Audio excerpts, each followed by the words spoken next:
We are reading from the Yogasutras. This is our online class number 13 on this ancient and very holy book. We are actually continuing to study Aphorism number 28, and then we will proceed further. That is in the first chapter of the Yogasutras. And today's topic is clearing the hurdles. We try to recall two very good ideas from the earlier discussion, that if one wants to remain in God awareness, one needs to follow the path of bhakti. The feeling of happiness in the heart by a yogi leads to an attraction towards God, who is of the nature of bliss.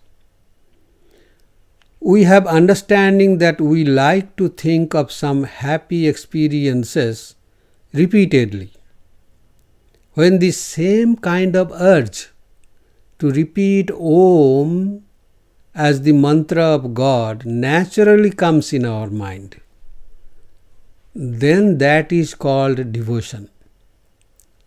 Another useful advice about the japa of pranava or Om, which we discussed last time, is that with the repetition of O, we think of God and then continue with that thought with the longer aim. Suppose you are doing the japa of Om with Sri Ramakrishna as your chosen deity. With the thinking of O, connect your mind to the blissful figure of Sri Ramakrishna, and then continue with the same figure with the prolonged like that M. Thus, the two separate efforts in one Om converges or merges into one meditation. Our mind then attains concentration by this type of japa, which is called at first as Samprajñata Yoga, and then finally it is called Asamprajñata Yoga. Now let us look at Swami Vivekananda's clarification as to why one should repeat the mantras or Om. What is the meaning of this repetition? He asked, why should there be repetition? So he is clarifying now. We have not forgotten the theory of samskaras, that the sum total of impressions lives in the mind. They become more and more latent, but remain there, and as soon as they get the right stimulus, they come out. When the vibrations of the chitta subsides, its molecular vibrations go on. And when they get the impulse, then they come out again. We have learned from the Mandukya Upanishad. Mandukya Upanishad gives details of the samskaras that become dormant at the time of deep sleep. All the definitions of a state merge into an undifferentiated, consistent mass, condensed mass. The vrittis, as we know them, disappear into this condensed state. But some other vrittis, they are called Priya Moda Pramoda vrittis. Taittiriya Upanishad very clearly defines them. So continue to be there in the form of subtle vibration, Priya Moda and Pramoda vrittis. Taittiriya Upanishad really wonderfully explains this at that point when we are in deep sleep. And how do we experience the ananda or the peace or happiness in deep sleep? The vrittis are so named like Priya, Moda, Pramoda because of the differences between the experiences of bliss or joy that are detected or recorded in deep sleep. Priya vritti means the vrittis that are able to detect the joy that one feels after seeing one's own children. Priya means they are very dear to us. Then Moda vritti means the vrittis that are able to detect the happiness that one feels after attaining a coveted object. Coveted object or after attaining a result or a success. Then Pramoda vritti means the vrittis that are able to detect the bliss in abundance, the bliss similar to the bliss of Atman. These vrittis are so subtle that it is difficult to detect them because the state itself is not there. It has got melted into one undifferentiated mass. It is called undifferentiated because all these vrittis and other differentiations are not distinguishable. They are the ones who experience the joy or enjoy the happiness of deep sleep. These three vrittis. Taittiriya Upanishad says, Tasya priyameva siraha, modo dakshina pakshaha, pramoda uttara pakshaha, ananda atma brahmapuchang pratishtha. It says that this priya vritti is like this, which enjoys the joy that one feels after seeing one's children. Priya, moda is after getting the result in any worldly thing or success in worldly effort. The happiness we get, that is called moda vritti. And pramoda vritti is very near to the bliss of Atman. That is why Taittiriya Upanishad says Ananda Atma. So Swamiji continues, Swami Vivekananda continues, we can now understand what is meant by repetition. It is the greatest stimulus that can be given to the spiritual samskaras. One moment of company with the holy makes a ship to cross the ocean of life. Ocean of life. Such is the power of association. This is what we call satsang. So this repetition of Om and thinking of its meaning is keeping good company in your own mind. Study and then meditate on what you have studied. Thus light will come to you, the self will become manifest. Now Swami Vivekananda again continues, he says, but one must think of Om and of its meaning too. Avoid all evil because the scars of old wounds are there in you. And evil company is just the thing that is necessary to call them out. In the same way, we are told that good company will call out the good impressions that are in us, but which have become latent. There is nothing holier in the world than to keep good company, because the good impressions will then tend to come to the surface. Now we move on to the next aphorism, which indicates that other things happen to such a yogi. There are so many other things that will happen to such a yogi who continuously repeat the Om. The aphorism reads like this: Tata pratyak chetana adhigama api antaraya abhavah cha. From that is gained the knowledge of self-analysis and the removal of obstacles. The yogis say that the repetition of Om will take the yogi closer to the Atman, which is pratyak, inside. Pratyak chetana, that word they have used in the aphorism. Disease, mental laziness, doubt, lack of enthusiasm, etc. are the obstacles in the path of yoga or samadhi. We will come to all these afterwards.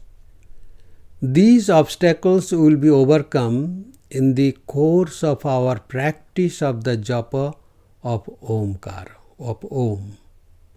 And finally, the yogi gets self-realization. As we have already seen, the Ishvara of yoga, the God of yoga, is also a free Purusha or soul. But he is a special Purusha, he is a special individual. He is pure because he is unattached by dharma and adharma, both.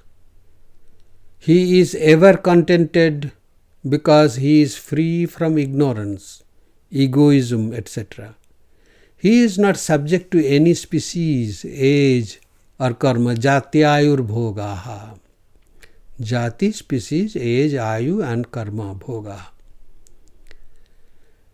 There are 4 types of Puruṣas or individuals according to the Saṇkhya philosophy and Yoga philosophy. The first type is those who are bound to the world. The second type, the Videhas, those who have gone beyond the world, but due to their attachment to the higher kind of joy in Sananda Samadhi of the Samprajñata Yoga, they are not fully liberated. They did not want to be fully liberated. They were caught up in that Ananda and that joy here. And then the third is Prakriti Laya, those who have become one with Prakriti. They have crossed the stage of Sananda Samadhi, but they, in the Sasmita Samadhi, they are caught up in the Prakriti, the material for this creation of this world, and remains there without asking for liberation, without seeking liberation. Because of some reasons like that, they want to do good to the world. So, they do it even though they do not have a form or a body. So, formless spirit. That way they work, doing good to the world. And number 4 is Kevali. Kevali means those who have been liberated. These are all Puruṣas, they are all individuals. Ishvara or God of Yoga Sutra is none of these 4 types. He is not bound by time and never bound by time. His knowledge is eternal. He is of the nature of pure Sattva Guna, always of the nature of Sattva Guna, and so on. Because there are much deeper studies. When God wants to show grace unto someone, then the grace should happen through the mind. So God should have a kind of mind, but that mind is full of Sattva Guna, unmixed, pure Sattva Guna. Then that the inspiration or desire to show grace to someone, that comes through that. So this is Sattva Guna which is unalloyed. It is pure Sattva Guna. That is the mind of God. If we look at the description of Atman, or the self, it is similar to those of Ishvara, as I have mentioned. Hence, with the realization of Ishvara or with God realization, one realizes one's own individual self. God is in the creation, God is in every one of us. The self-luminous Atman cannot be illuminated by other thing or person. Similarly, this self-conscious Atman need not be known by our intellect as an object. The significance of this idea is that one has the only way to know Atman completely, and that is by being Atman oneself. Otherwise, our knowledge is not complete. This is the way one gets self-realization. This is also called Ishvara Pranidhana or surrendering to God. That is becoming one with God actually. However, yoga accommodates both Saguna and Nirguna Ishvara also in the scope of Pranidhana or surrender. This part of yoga philosophy is almost an echo of the God realization in Vedanta. That is, in some way, similar to the gradual liberation or krama mukti as maintained in Vedanta. Swami Vivekananda says, the first manifestation of the repetition and thinking of Om is that the introspective power will manifest more and more. All the mental and physical obstacles will begin to vanish. And I would like to refer to what Holy Mother has said about this. What a beautiful sentence and how practical it is. She is as simple as that. Holy Mother has said, by japa our karmas are destroyed. The impurities are removed, and by meditation or dhyanam, God is realized. This is the difference between japa and dhyanam, japa and meditation. By japa, our impurities and karmas are destroyed, and by dhyana, God is realized. This is Holy Mother speaking. So, what are the obstacles to the yogi? Obstacles mean the elements of distraction for breaking the concentration. The elements of distraction for breaking our concentration, that is called obstacle. What are they and how many of them are there that a yogi needs to be careful about? That is being discussed slowly. In most of the cases, when we go to ask about God realization or following the spiritual path, we are just curious questioners. We ask about what samadhi or meditation is. We are not interested in other details about samadhi than that question only. Very few of the questioners will ask about how to meditate. Very few. Or how to attain samadhi. Still fewer will ask, what are the obstacles? See the differences in questioning. The first question will be, what is samadhi or what is meditation? And very few will question about how to meditate. And still fewer will ask, what are the obstacles? See the changes in the questioning, that shows the changes in our interest. And a rare few will ask, whom do I approach for guidance? From your interaction with visitors, you will know for certain who is a real seeker, who is half-hearted, who is an idle questioner, and who is a news reporter. From the questions itself, you can tell what that person wants actually. Most of the people are idle questioners. And some are half-hearted questioners. And many of them are news reporters.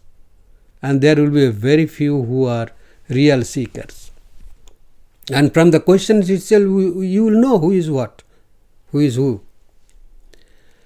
Let me repeat this information. This is very important. When we are just curious questioners, we ask, what is meditation?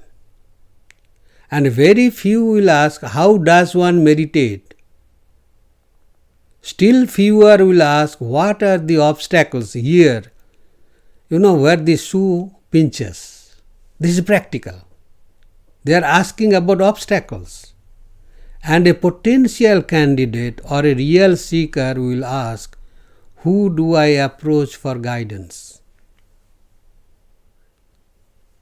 Maharshi Patanjali sympathetically hopes that those who would continue to read the Yogasutras up to this point, they have enough forbearance.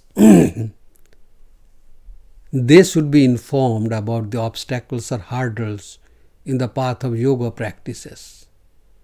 They should not remain in the false impression that it is all about concentration only. Life is not a smooth sailing. So are the spiritual practices.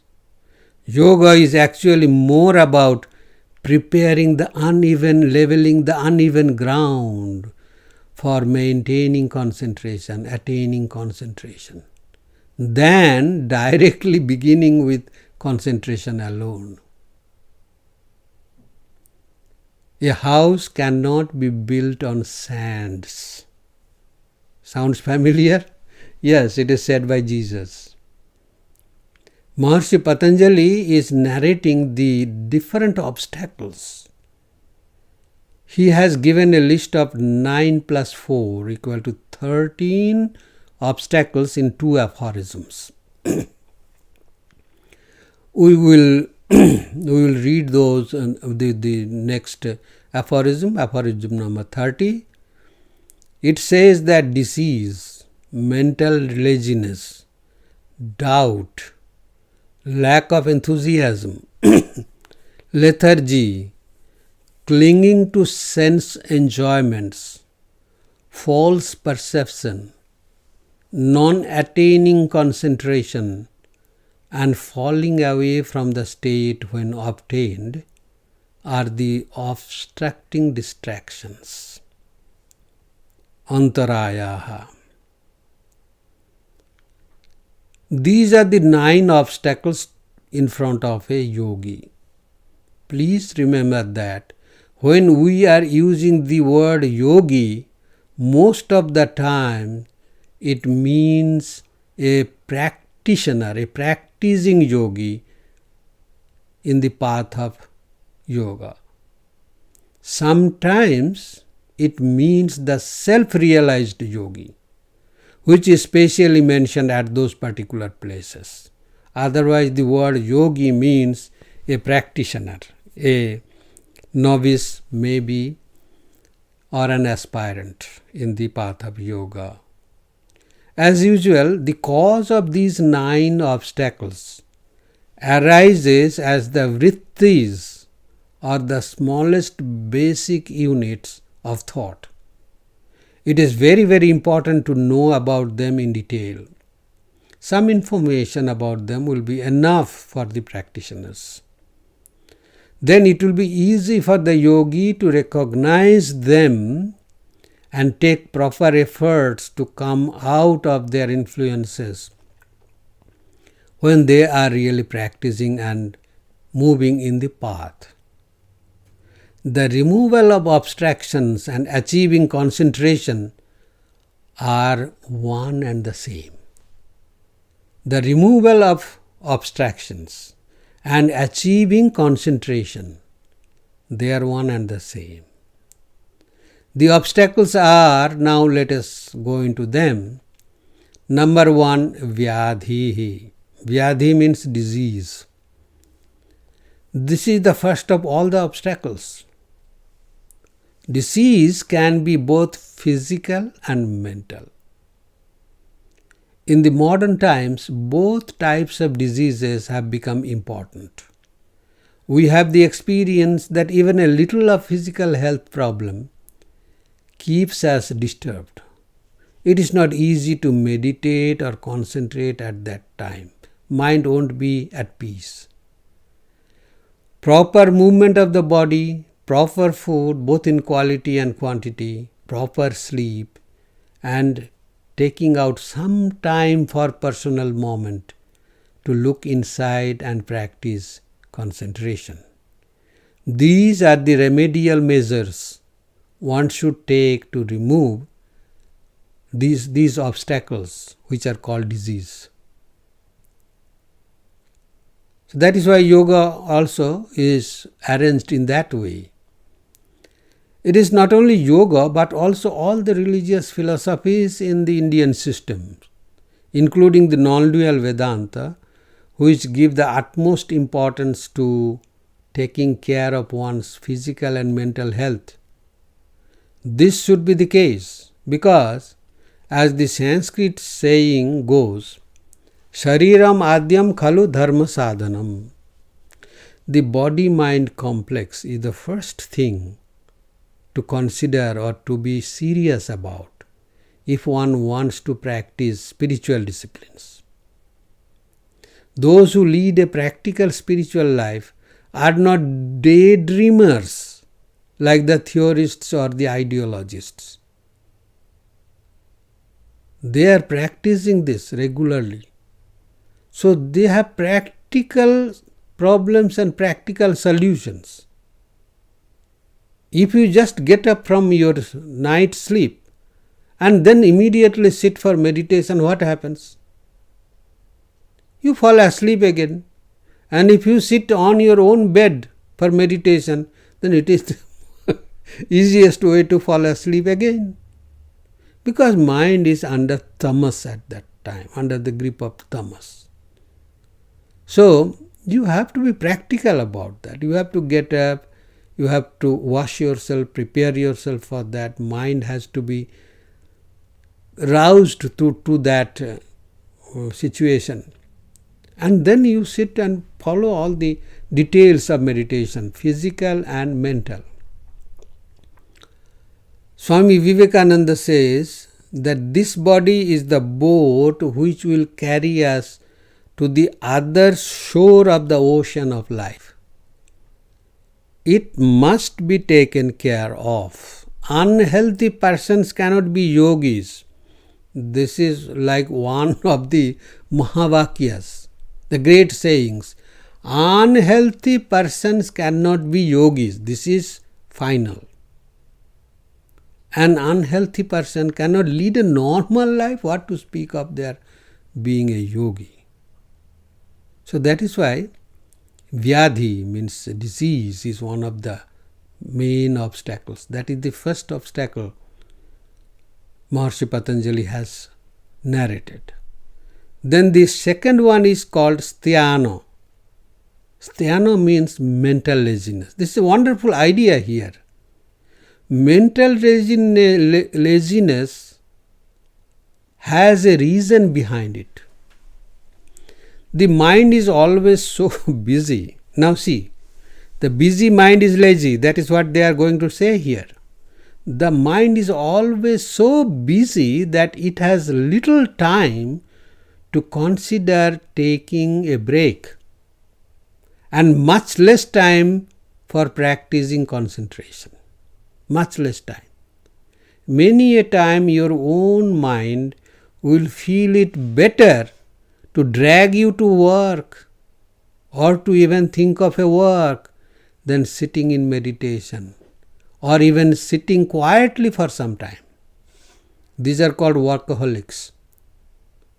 That is the reason why we hear people say, "Oh, I have so much to do, there is no time to sit." Sometimes some people are there, they would say, there is no time to die.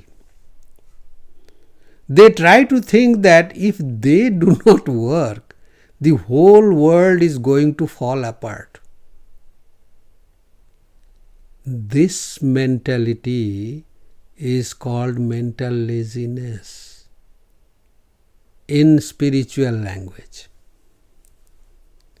You are finding excuses to keep yourself engaged in all varieties of works excepting the spiritual matters. You don't know how to take care of yourself. That is the meaning.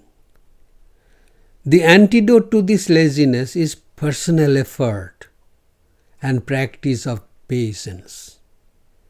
A restless mind cannot come out of this mental laziness because it will find some lame excuses to avoid being quiet. The mind of a child is like that. It does not stop at anything until it falls asleep. Obstacle number 3 is called samshaya, doubt. This is the worst of all. One cannot remove mental laziness if there is doubt about the goal or the path that leads to the goal. Doubt about the goal or the path, spiritual path that leads to that goal. One needs to practice listening to a teacher. That is why they always recommend that you should go to a teacher and then contemplating on the teachings. When one receives instructions from a teacher who is dedicated to a spiritual goal and who is patient, one is influenced by those qualities. Satsanga, or the company of people, place, ideas, etc., who or which have holy association, some kind of holiness about them. These are the greatest remedies to all these 9 types of hindrances, to all of them. Then the 4th obstacle, that is called pramadaha, lack of enthusiasm. One is sure to suffer from lack of enthusiasm. There is no doubt about it.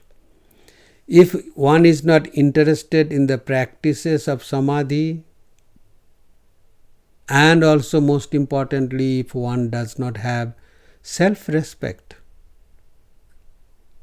good evaluation of one's own self, and at the same time, number 3, if one is engaged in enjoying the sense subjects and pleasure, all these 9 obstacles are mutually well linked. Like lack of enthusiasm is connected with doubt. The remedy to this disorder is the practice of contemplation and trying to revive our memory. Contemplation actually helps us to revive the memory. You try to think of one idea and just continue with that for some time. Be immersed in that. You will see that this idea will light up small corners, unknown corners of your own mind. And what is there in those corners, everything will be visible. And all the things that you have read, learned from the gurus, from the scriptures, and which generally do not come to surface, do not come to your help, they are stored up in the memory, they will start suggesting themselves in front of your mind. This is the truth about contemplation. Very hard truth. There is nothing mystical about it. Just try to take up an idea and dive deep into that. You will see your mind will produce wonders about that idea. And all the things that you have learned throughout life about the ideas and about different things which would help you in that idea, to elaborate on that idea, they will start suggesting themselves. They will come to your help. And you will see the mesmerizing landscape inside your own mind. This is the most practical thing of contemplation. Contemplation does not mean that you think something and then forget about it. Just continue to think about that. A spirit of competition with one's own mind needs to be inculcated, to be practiced, in order to slowly come out of this problem. Competition with one's own mind means challenging the mind with counter-argument and then acting on your own suggestion against that of the mind. And then number 5 is called alasya, lethargy. Lethargy is both physical laziness and mental laziness. The difference between mental laziness or sthana, as we have already discussed, under number 2 perhaps, vyadhisthana, that is number 2. And lethargy that we are dealing with now is that mental laziness happens due to too much restlessness of rajoguna. Mental laziness happens due to the restlessness which is produced by rajoguna. And lethargy happens due to the dullness of tamoguna. These are the two different things according to the Yogasutras. If we practice moderation in eating, sleeping and living a life in every field, and if we are practicing to take up some challenging task to encourage the mind, then not only mental laziness but also lethargy can be overcome. Number 6 is avirati. Avirati is clinging to sense enjoyments without giving any break. Virati means break. Avirati literally means unbroken sense enjoyment. There is only one simple contrary practice, which is breaking the continuation of such habits. One needs to practice 2 things for that. The continuous thirst for worldly sense enjoyments. That has to be broken. You should find out some time for a moment to sit for yourself. One needs to practice 2 things to inculcate that, to get rid of this problem, avirati. So number 1 is maintaining a safe physical distance from the things that I am habituated to enjoying and that leads me to harm's way. A safe physical distance. You have to remove yourself away from that place and things. This is very practical. Everyone knows that.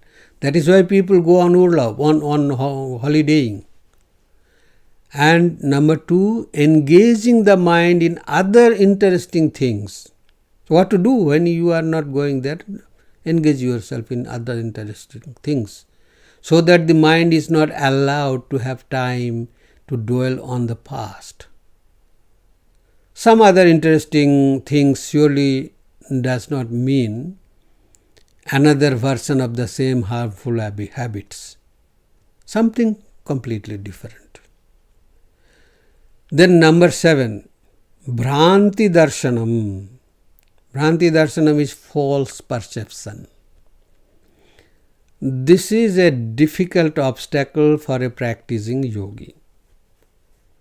The essence of this false perception is stopping questioning like, is it the highest point of attaining disconnection from the objects of attachment? Doing something we feel that we have done enough. And that is the false perception. Is having a vision of light called self-realization? Is this happiness that I am experiencing maybe from something else called the bliss of Brahman? Is this theoretical knowledge of the self equal to self-realization? These questions we do not ask. When we do not ask this question, that is called Bhranti Darshanam. Does my understanding of self-realization effectively mean serving God and Mammon together? This happens in most of the cases. We think self-realization means that we are having the realization of God and therefore we can do anything we want. These questions should be asked. Else we will fall victim to our own misunderstanding. The study of scriptures, satsanga, confidence in the words of Guru and devotion to God are recommended in order to overcome false perception. You see, in the Mandukya Upanishad we are studying that one has to realize one's own self in the waking state itself, because this is the self where a guru is available, the scriptures are available, and you are available. So that is why you have to take help of scripture, satsanga, confidence in the words of Guru and devotion to God, all these things together. And we should not forget that we are continuing with the first alternative, Ishvara Pranidhanat Va. The yoga, samadhi can be achieved by an alternative that is called surrendering oneself to God, Ishvara Pranidhanat. And the eighth obstacle here is Analabdha Bhumikatva, means non-attaining concentration. As long as a yogi has not attained a particular level of concentration, the thirst has to be patiently maintained.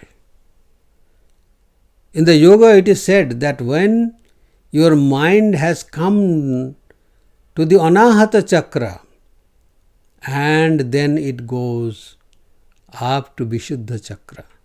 And from there is no return. You are quite safe there. You are not going to lose anything. Your now development will be upwards. So until you have attained some kind of level of concentration, the thirst has to be maintained for attaining yoga. This is called faith in God. This is called a divine discontent.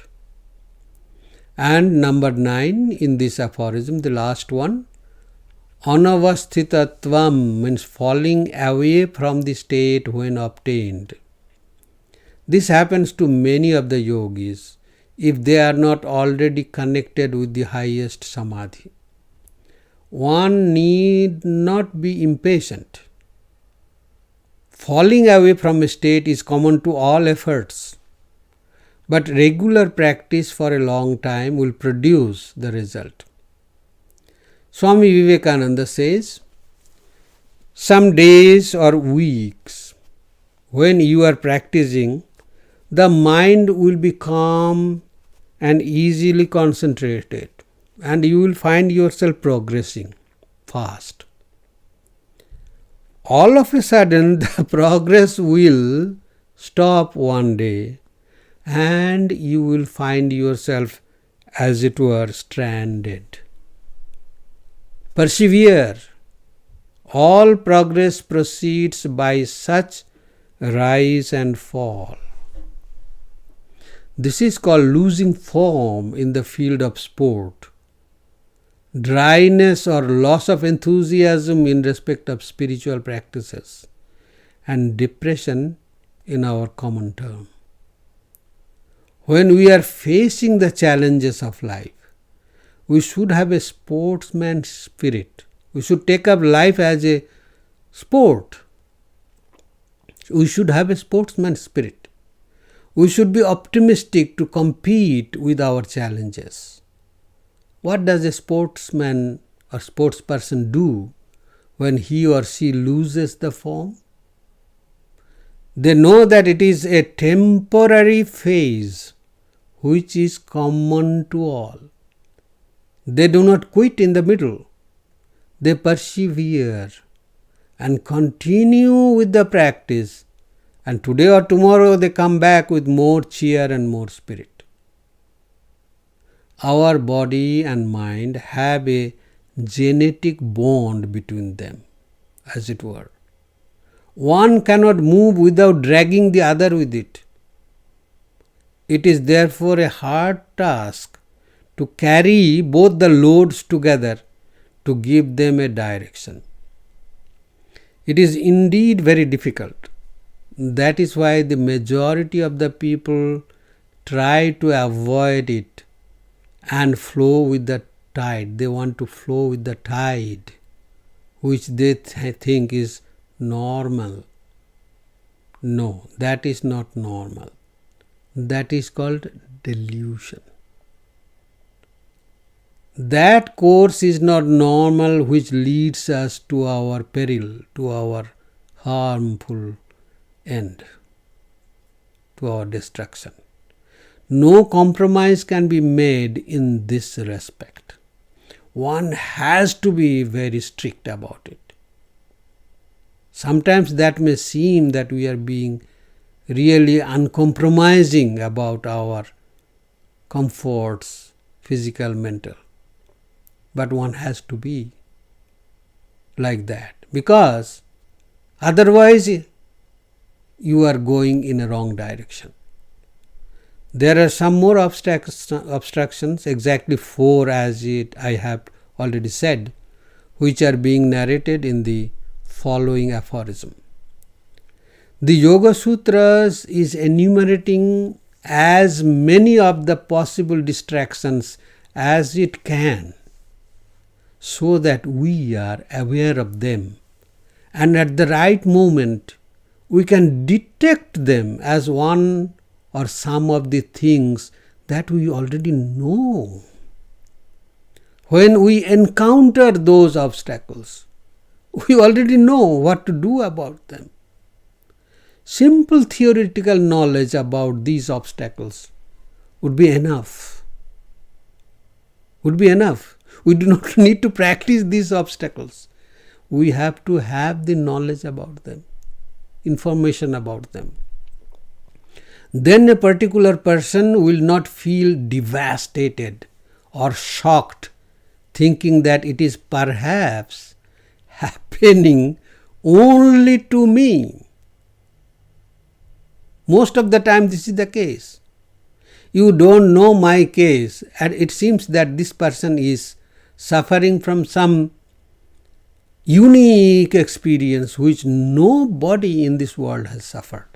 This person is like God, unique. No, suffering or types of sufferings, they are common. So when we are aware of them, we do not get devastated when we face them, thinking that I am the only person who is suffering the most in this world. These obstacles will come to each practitioner, more or less. We need not get disturbed when we meet them. We know these are our friends. We know how to bypass them, get rid of them.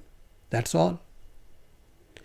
Then Patanjali speaks of 4 other such obstacles. Number 1 is suffering of grief. Number 2, mental distress. Number 3, tremor of the body, shaking of the body. Number 4, irregular breathing. Number 1 is dukkha, means suffering. What is suffering? Suffering is what creates disturbances in us and we feel obliged to remove it. That is the yogic description or interpretation. Suffering is what creates disturbances in us and we feel obliged to remove them. There are 3 types of sufferings. suffering from the body, suffering from natural calamities, causes, and suffering from created beings like snake, cat, dogs, etc. They are called Adhyatmik, Adhidaivik, Adhibhautik. That is why we chant Shanti 3 times. Shanti means may the suffering of the body be cured, may the suffering of natural calamities be avoided, may suffering from created beings like snake bite, etc. may not happen, like that. Om Shanti, Shanti, Shanti. 3 types of Shantis: Adhyatmik, Adhibhautik, and Adhidaivik suffering. These are causes of our distraction or discontinuance of our spiritual practices. Buddha has said that this worldly life is nothing but suffering. Dukkham, dukkham, dukkham eva sarvam. Everything is dukkham. So he repeated this dukkham word, suffering word, 3 times. Then number 2 is daurmanasyam, mean mental distress. This is dependent on our desire. When our desires get obstructed or not fulfilled, we suffer from distress. The mind remains in its grip, in the grip of this distress, and we lose all interest in all things, even doing our spiritual practices also. The remedy is to reduce our desires. Then number 3, angam ejayatva, shaking of the limbs. It is not shaking of limbs due to disease, but deliberate shaking of the limbs.